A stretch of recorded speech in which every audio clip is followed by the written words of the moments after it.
बनवलेली चमचमीत पाणीपुरी. त्यासाठी मी घेतलं 1 वाटी चिंच आणि त्याला मी भिजत ठेवलं. पुढे मग मी घेतलं पुरी बनवायला. पुरी बनवण्यासाठी मी घेतलं 1 वाटी रवा, अर्धा वाटी गव्हाचं पीठ आणि लागेल तसं पाणी घेतलं.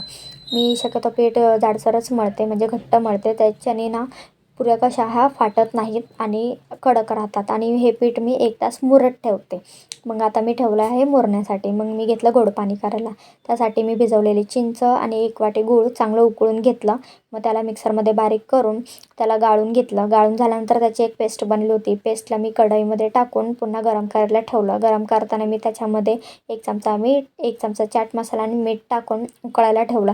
पुढे मी घेतला रगडा बनवायला. रगडा बनवण्यासाठी 1 वाटी वाटाणा आणि 1 बटाटा मी आधीच उकडून घेतला होता. त्याच्यामध्ये मग मी टाकलं मीठ, 1 चमचा तिखट, अर्धा चमचा धनेपूड व चिमूटभर जिरेपूड टाकून त्याला मिक्स करून घेतला. पुढे मी घेतलं तिखट पाणी बनवायला. तिखट पाणी बनवताना मी घेतलं थोडीशी कोथिंबीर, थोडीशी पुदिना, 2 मिरची, 4 अद्रक टाकून चांगलं मिक्सरला बारीक करून घेतलं. मग एका बाउलमध्ये ते काढून त्यामध्ये टाकलं मी पाणी.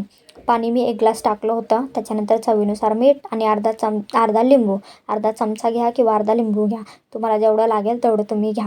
त्यानंतर मग मी कढईमध्ये ठेवलं होतं तेल गरम करायला आणि आपण जे पीठ मळलं होतं त्याची मी छान अशी चपाती करून घेतली मोठी. जास्त ही जाड नाही, जास्तही पातळ नाही, मीडियम घ्यायची. त्यानंतर मग मी झाकणाच्या साहाय्याने पुऱ्या बनवून घेतल्या. तेल चांगलं गरम झाल्यानंतर मी त्यामध्ये पुरी टाकले. पुरी टाकून झाल्यानंतर तिला छान अशी तळून घेतली. बघा कशी टम्म फुगले.